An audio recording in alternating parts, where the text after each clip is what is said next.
The City of Waterloo, in cooperation with its many active and inspiring entities, presents Heart for the City, a chance to hear and see what's going on in our city and to meet people who serve you, teach you, entertain you, help you, all neighbors and like you.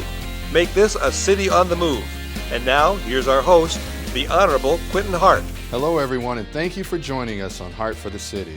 I'm Quentin Hart, proud Mayor of Waterloo, and we have a great show in store for you, so without further delay, let's get to our first story.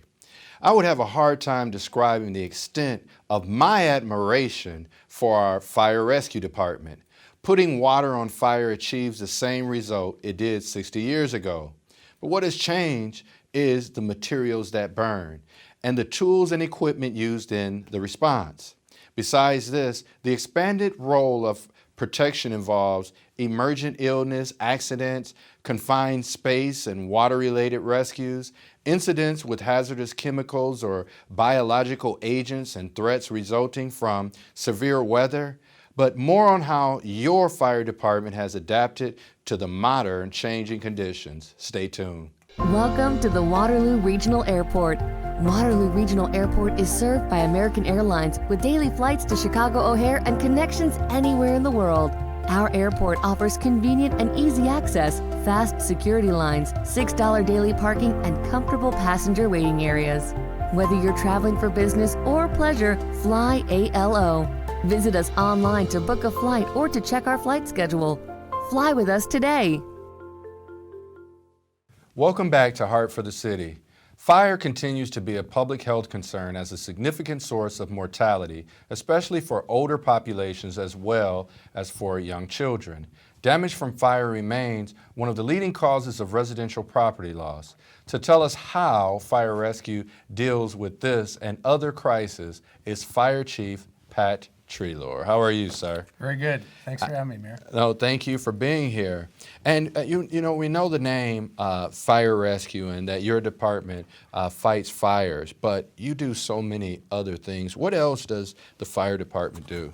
Sure. Well, we're considered an all hazards type of department. So obviously, emergency medical services is a big part of our operation. So EMS. Mm-hmm. We run the 911 transport service, ambulance service for the City of Waterloo. But we also have a number of specialty teams. We have a hazardous materials team that responds to 11 counties that would deal with any type of hazardous materials types of calls or entries. We have a technical rescue team that deals with confined space, elevated rescues, rope rescue, and trench rescue as well. We're also capable of water rescue. We have a number of different apparatus and equipment that we can deal with rescues from our trail systems as well. And so how long have you been a part of the fire department? I started with the city in 1997. Okay. And does fire rescue serve other communities, or is it just all Waterloo? So obviously we provide service to the City of Waterloo, but we also have 328E agreements that that basically extends our authority into different municipalities. We have an agreement with Waterloo Township, mm-hmm. Cedar Township, and we also provide fire and EMS for the city of Elk Run. Right. And you know, it's interesting, being in a fire truck, you know, and I'm a pretty good driver if you ever allow me to drive one. That's another story. I think you may have driven one, but But tell us a little bit about the actual fire trucks. Sure. The trucks have changed a lot over the last 20 years or so. They're still big, red, and carry a lot of water and fire hose, but they're certainly a lot more advanced. They're computer driven. A lot of electronics have changed. The lighting packages on the fire trucks have gotten better, and we use a lot of scientific data to make sure that our trucks are state of the art. You use GPS? We do not use GPS. So you study the whole city, study the maps, and figure out the best routes to be able to go. Correct. And I know with the Highway 63 project, sometimes due to the train, you couldn't go that way, but you had a camera that you were able to utilize, so fire safety knows which way to go and which way not to go, I believe, as well, right? Correct. As you are well aware that there's quite often a train across the tracks on 4th Street, right. And so we asked the DOT to install a camera for us. and our crews will get on the radio with dispatch and ask them to check the camera to see if there's a train there. If there is, we take an alternative route. We're sure excited to get 63 open. It sounds like it's going to be open later this year. You know, and I drop my kids off that way, but I'm thinking I'm going to tap into that camera so I know which way to go. But I can send you the information. That's for another show. But we also deal with non-fire rescues. And what types of equipment are available for non-fire rescues? Sure. So we've got a number of different equipment options available to us. We're blessed with a lot of trails here in the city of Waterloo. So we have a John Deere Gator that we'll use for rescues along the trails. We also have a number of water-related devices. We've got 3 rapid deployment crafts. Some of our personnel call them the banana boats. They're quick fill type, so we fill their inflatable devices that we can put on the water or on ice to rescue people. Of course, we have a lot of hydraulic type of devices, whether it be what people refer to as the jaws of life, the spreaders, or we have cutters.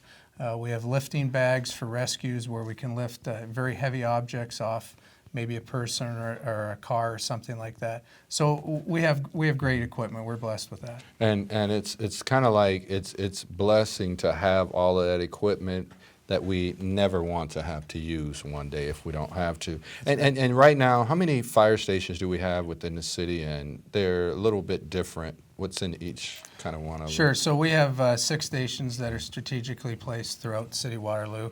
On the screen is Station 1 that's located 425 East 3rd. It's our headquarters, right across from the Elks Club. Station 2, which is out at Crossroads, LaPorte and San Martin. That's a 5-member station.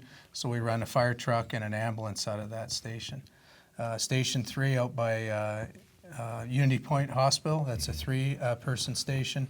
And that's an either-or station. So that has a fire truck and an ambulance in there. So depending on our call volume that day, the fire truck might be out of service and the ambulance in service. And then we have Station 4, which is Amesboro and University. That's a 5-person station, a fire truck and an ambulance. Station 5, our oldest station out on Nevada Street, is a 3-person station. And then Station 6 is at Ridgeway in Amesboro, and that's a 3-person station as well. All right, and technology is continuing to evolve, even with fire rescue. Tell us how technology has kind of changed. Sure. Well, we're all on electronic for all of our reporting, so whether it be a fire report or EMS reporting. That's probably where we've seen the greatest advances in technologies on the EMS side of things. So we have cardiac monitors that we use in obviously a cardiac event. We can download that information onto a tablet and we can transfer that straight to the hospital, have a doctor interpret it to see if what we're seeing on the monitors is what they're seeing as well.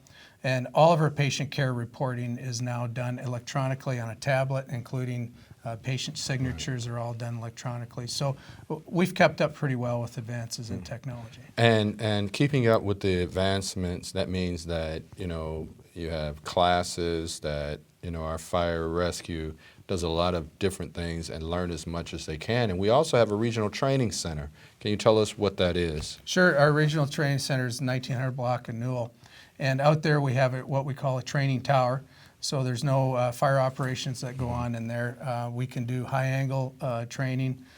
We have a restricted maze in there that we put our firefighters through for Mayday training.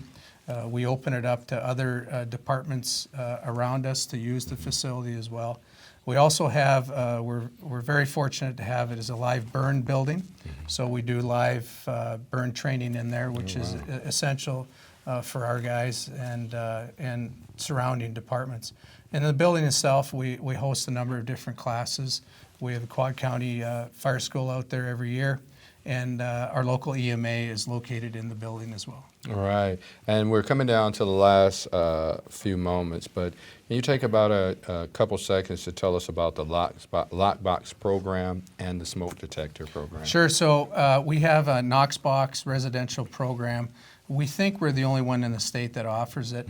It's a program where people can sign up for it, and it's a lockbox that goes on their home. we have a special key that we use to get into that lockbox, and inside that lockbox is a key for us to get into their home.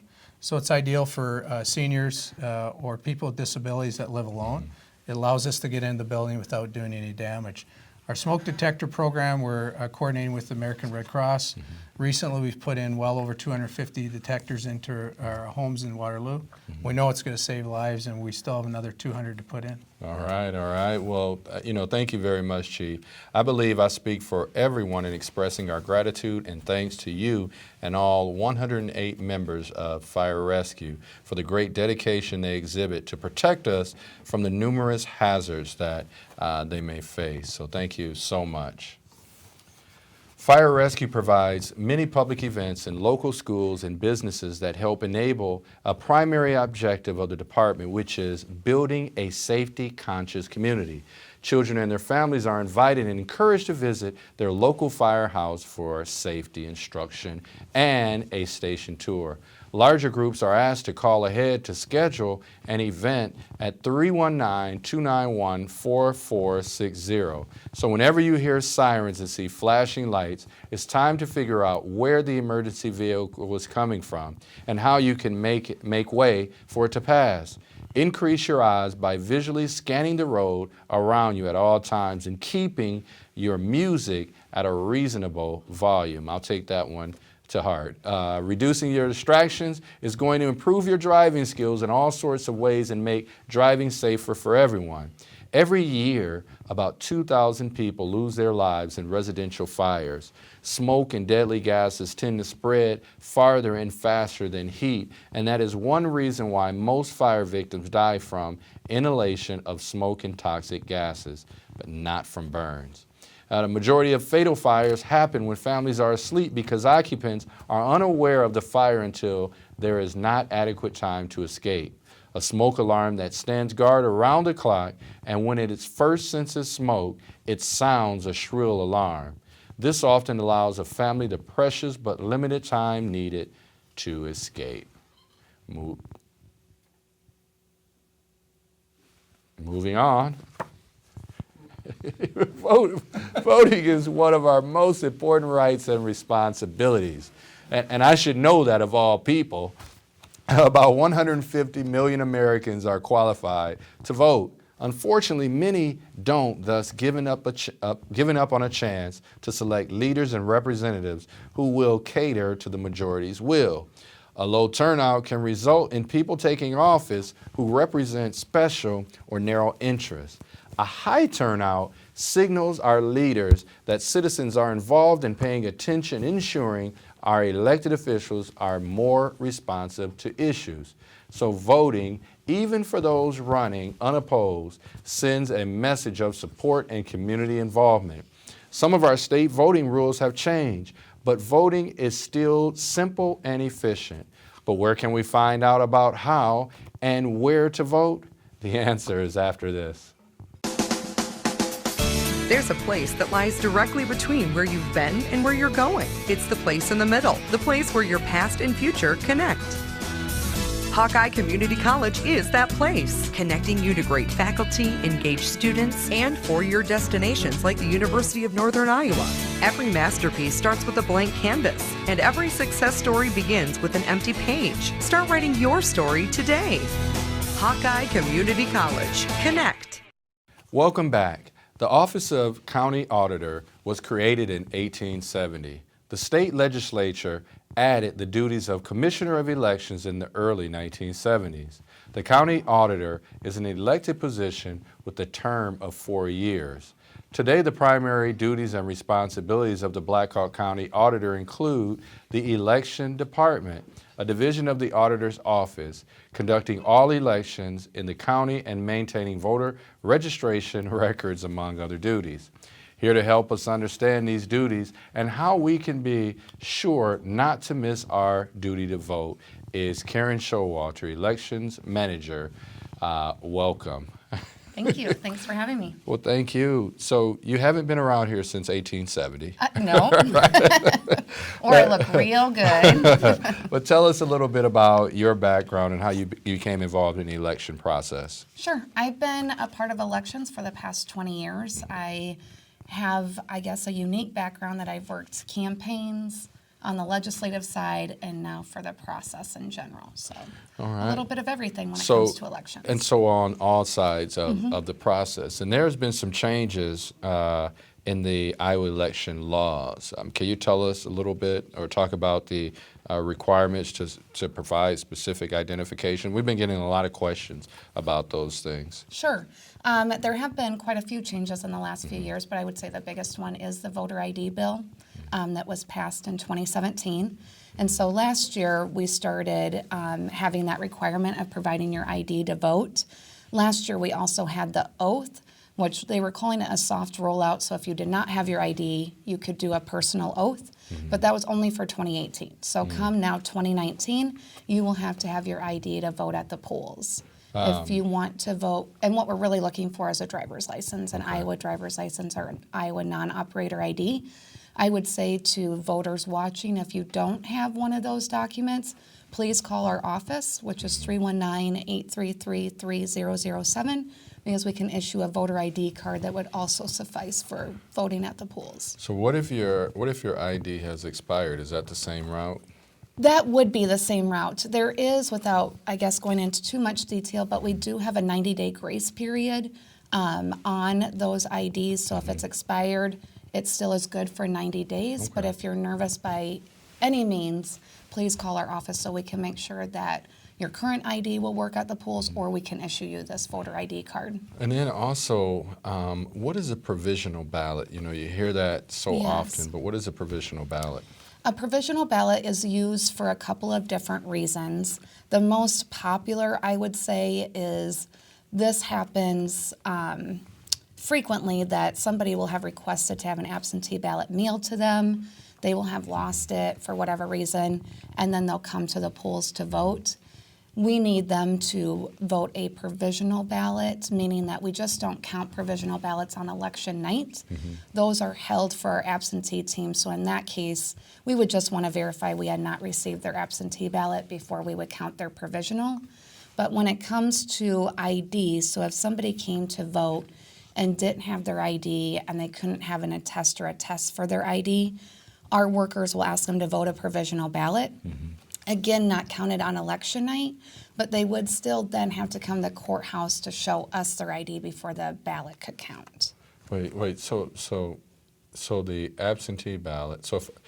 Well, first let's talk about the absentee ballot.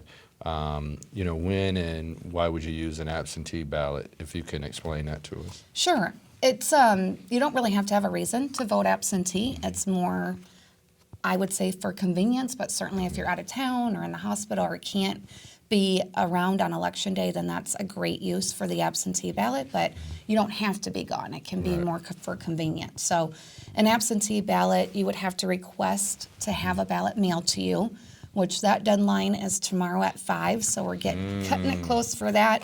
But we also have in-person absentee voting, which is going on at the courthouse. Okay. We're doing that weekdays through Monday, November 4th. So let me ask a question. So if you're doing in-person voting, you need to have an ID. You need to have that ID number. I don't number. need to see your ID at the courthouse, but you still need to have the ID number to put on the form. And so if I was doing an absentee and I was sending in from home, so if I was in person during a regular voting, I need some type of driver's license. For both, if it's mailed to you or in person, you need to have that number on your form. Right. Neither do we need to see your ID, but you would need to put that information on your request form. So on November 5th, what would I need, the number, or would I need? You would need the actual tangible ID.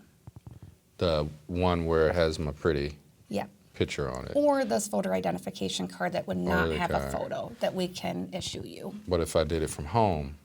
You just need the driver's license number. Okay. I'll leave that alone. And so what's the deadline? So tomorrow is the deadline. Well, October 25th is the deadline to request an absentee. But when is the last day to fill it out and get it done? So the deadline, we have a couple deadlines going on tomorrow. tomorrow is the last day to update your voter registration information, meaning that if you were to do it after tomorrow, then if you come to the polls, I need to see your ID and residency. So if you need to get that changed, I suggest that you do that by the end of the week. If you wanted a ballot mailed to you at home, we need to have that request form by 5 p.m. tomorrow. After that, we can no longer issue ballots to be mailed. The only other, if you wanted to vote early, would be just to come to the courthouse. And we do that through Monday, November 4th. And once I get it, November 5th is the election. When do I have to fill out the entire absentee and send it back to you? We have to have absentee ballots have to be postmarked on or before November 4th. Okay. Okay. You could still hand deliver it to the courthouse on election day, but if you put it back in the mail, it's got to be postmarked. And what is the by the youngest age, though, to vote? It depends. I know that sounds weird. For most elections, you have to be 18 years to vote, but the legislature did just pass a bill that allows 17-year-olds to vote in primaries. So we don't have any city primaries. Right. So next year for the general election, the big one, the presidential, if somebody is going to be 18 by time the general election happens, they would be able to vote in that primary in June. Okay. Which cool. makes sense to me. They should be a part of the process Right. of picking that candidate for the general election. And is registration on the same day allowed? Yep, election day registration. Yep, nothing's changed with that. Okay. And if someone wanted to volunteer to work at the polls, how would they do that? Well, we would welcome you with open arms. We're always looking for folks to work the polls. All they would really need to do is just call our office, or they can certainly just shoot us an email, or they can go online to our website, and we have an online brochure. Okay. But just shoot us an email that you're interested in, we'll follow up with you. And so for the future, does Iowa plan on continuing doing paper ballots, or will computers be employed in the future? There certainly is talk about wanting to get there down the road, but I would say for election security purposes, just my opinion, I don't see us moving away from paper ballots for the foreseeable future. All right. Well, thank you, Karen, for taking time to enlighten us on the mechanics and importance of voting. Karen, remind us how to contact the county auditor's office by giving us a phone number. Sure. If you have any questions regarding any elections, but certainly for this upcoming city school election, our main line is 319-833-3007, and our election email is just election@co.black-hawk.ia.us. All right. You know, for some reason, I remember that election number like I've known it all my life. Well, you've never called. All right. Paul Pate, Iowa Secretary of State, has said, "I'm proud that Iowa is one of the nation's leaders in voting accessibility. My office will continue to strive to increase participation while maintaining the integrity of the vote. Hundreds of thousands of brave Americans fought to defend our freedoms and the right to choose our form of government. There is not a higher honor we can give than fulfilling our civic duty by voting." One more thing, let me quote two more prominent citizens. Thomas Jefferson said, "We do not have government by the majority, we have government by the majority who participate." And Franklin Delano Roosevelt said, Nobody will ever deprive the American people of the right to vote except the American people themselves. And the only way they could do this is by not voting. So please vote in every election. It's your government. Make your voice known. It is important. And this year we vote for our local offices on November 5th, an important day. So moving on to the next story. Even if your child doesn't dream of being an actor, you may still want to talk to him or her about taking acting classes. That's because these classes aren't just for budding actors. In fact, there are a number of different ways that acting classes and the acting experience is beneficial to young people. More on this interesting approach to child development after this. Getting healthy has never been easier with a membership at Cedar Valley Sportsplex. Offering 80 free classes a week at all skill levels, there's always new and fun opportunities to grow. You never have to miss out on your favorites with our state-of-the-art facilities, featuring great exercise equipment, a track and field, pool, and 2 regulation gyms. So whether your game is football or pickleball, let the Cedar Valley Sportsplex turn your routine into something amazing. The Blackhawk Children's Theater presents 5 productions each year based on classical literature, which brings popular children's books to life on stage. The organization also offers classes, camps, and the Junior Players Theater Troupe. To tell us about it is the Children's Theater Artistic Director, Anita Ross. Welcome, Anita. Welcome. Thank you for having me. Thanks for being here. Tell us a little bit about your theatrical background. My theatrical background. Well, I'm a transplant. I'm originally from Indiana, and I was working as a teacher for several years, and I was directing school plays as a teacher, and I decided I wanted to do a little bit more. So I went back to school. I got an MFA, and then I worked professionally, a Master's of Fine Arts in performance. And I worked professionally as an actor for several years. I was with the Shakespeare Company, and then I went on tour, and I traveled all across the country. And then I decided that I wanted some roots, so I ended up here in Waterloo directing the Children's Theater. Absolutely, that is incredible, incredible story. And with the Children's Theaters, how do you select the different plays you do? What I look at is the first of all, I want a really great story. So I always start with story. What's a really great story that would benefit the community and benefit my actors? And then the second sort of thought process I always have is, who are my actors? Right. Who are the people that I can come in and are going to do a great job telling the story? So that's it goes a little bit further from there, but it is usually based on classical literature, things that we know about or things that we're aware of. Well, you know, I think I'm getting more and more nervous right now. I'm like, am I sitting straight up? Have I projected my voice correctly? So I'm just bear with me. But it's You're also. doing great. Thank you. You know, the station director here is very tough, so I'll take your word for it. But it's the holiday season. So what are some of the plans? We have a holiday double feature is what we're doing this Christmas. We have 'Twas the Night Before Christmas, which was written and is being directed, and then the music is being composed by local artists. Oh, wow. David and Linda Stamp are working on that one. And then we're pairing that with the Charlie Brown Christmas, and that's the show that I'm directing. Okay. So we have something that, both of them, classical literature, both of them things that we know about, part of our sort of cultural background. Wow, okay. So we're very excited about Christmas. And then for the young people that are not part of the troupe, how can they become familiar with the theater? There's a lot of different ways to be involved. We do have classes and camps. So if you think, I might want to try that, that's a really great place to start out with. It's also a place where if somebody isn't exactly the most outgoing, they get a little bit of experience and then they can come to an audition. But the cool thing about auditions is you don't have to have any experience at all. You can just audition for a show and see what it's like and go through that process. And for, what's the process though? For auditioning? Yeah. It's pretty simple because we have a lot of people that have never done it before.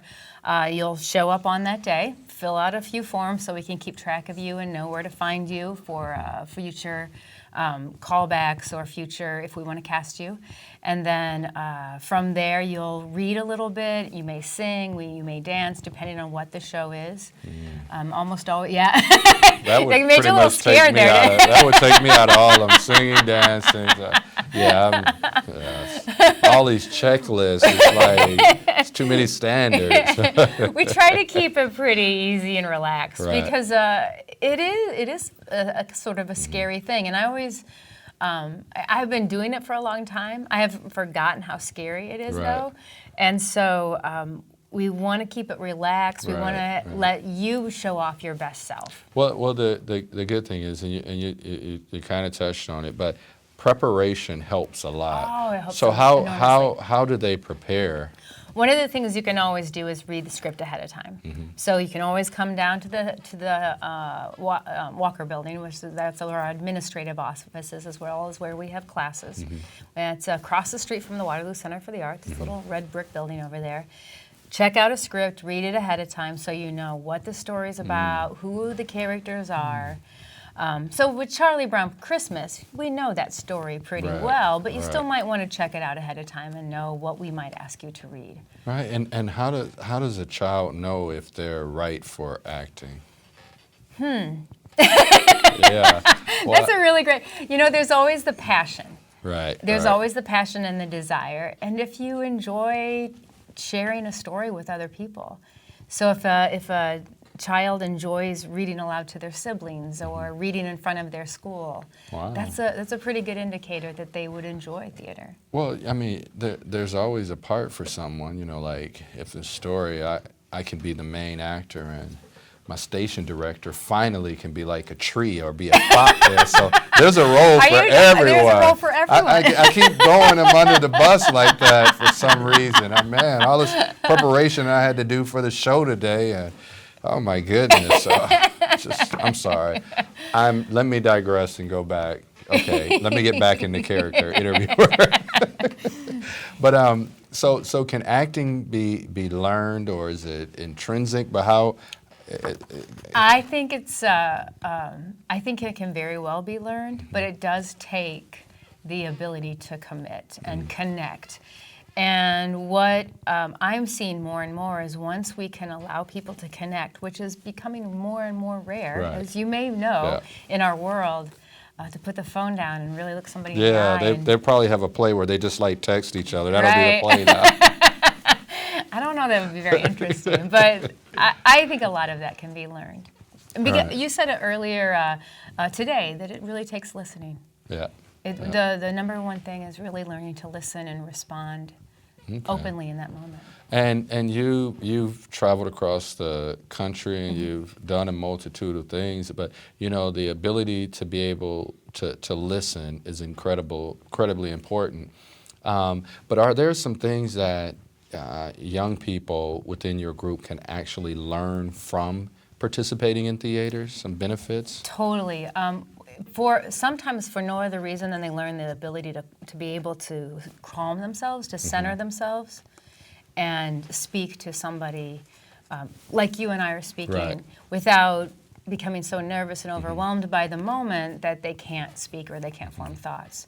So that development of agency and learning how to be yourself in those awkward moments is really something that is very much part of it, as well as speaking clearly and fluently and being able to project an idea. Right. So and I would assume a great sense of self too, because it seems really tough, but I know you take them through a process to get them to where they need to be effective actors. So that's inspiring. But Anita, I want to thank you so much for taking time out and for your dedication to the theater arts, especially as it relates to our youth. Theater combines the creative ideas and abilities from its participants, which are then experienced by the audience. And participating in theater requires fast thinking and improvisation, because it's rare that a theatrical production goes exactly as planned. Kind of like this show sometimes. But stage productions require a lot of planning and teamwork to get off the ground. And so, Anita, thank you for making it look so easy. Thank you. Theater training, like all the arts, encourages engagement and learning and has a positive impact on the emotional, physical, and social development. Kids who participate in theater programs enjoy the many benefits and will use those skills throughout their lives, making them more creative, confident, and productive individuals. But maybe the best part of getting involved in a theater program is that you meet great people who have similar interests. And oh, by the way, it's a lot of fun. So don't go away. We'll be right back. When I ride my bike, I am always very careful and stay safe at all times. I always wear a properly fitted helmet. I check the safety lights in the front and back of my bike, and no matter where I ride, I keep an eye out for cars, even when riding on the sidewalk. This message is brought to you by Drive Safe Cedar Valley. Looking for something to do? For entertainment, shopping, and eating, and more, go to experiencewaterloo.com for complete listings of so many exciting activities, places, and venues. And be sure to check the Main Street website, www.mainstreetwaterloo.org.